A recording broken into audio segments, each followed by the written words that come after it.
चंद्रपूर जिल्ह्याकडे वळूयात। ब्रह्मपुरी नगरपालिकेमध्ये कोणाची सत्ता येणार आहे, कोण नगराध्यक्ष होणार आहे पाहूया। बघा, ब्रह्मपुरीमध्ये काँग्रेसचे योगेश निसार हे संभाव्य नगराध्यक्ष असतील।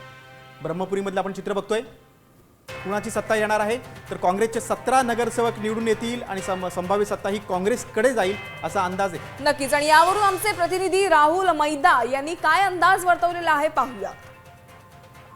महाराष्ट्र विधानसभेचे माजी विरोधी पक्षनेते तथा विद्यमान विधिमंडळ काँग्रेस पक्षनेते विजय वडेट्टीवार यांचा ब्रह्मपुरी हा गृह मतदारसंघ असल्याने या ठिकाणी होणाऱ्या नगर परिषदेच्या निवडणुकीकडे संपूर्ण जिल्ह्यातील नागरिकांचे लक्ष लागलेले आहे।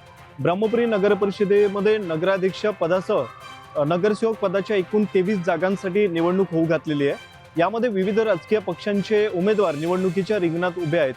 असे असले तरी या ठिकाणी खरी लढत मात्र काँग्रेस आणि भाजप या दोन पक्षांमध्ये होणार असल्याचे या ठिकाणी दिसते आहे। नगराध्यक्ष पदासाठी काँग्रेसकडून योगेश निसार तर भाजपकडून प्राध्यापक सुयोग बाळबुद्धे यांना उमेदवारी देण्यात आलेली आहे। असे असले तरी या ठिकाणी काँग्रेस पक्षाच्या नगराध्यक्ष पदासह एकूण 17 ते 18 नगरसेवक देखील निवडून येणार असल्याची शक्यता राजकीय विश्लेषकांकडून वर्तविली जात आहे।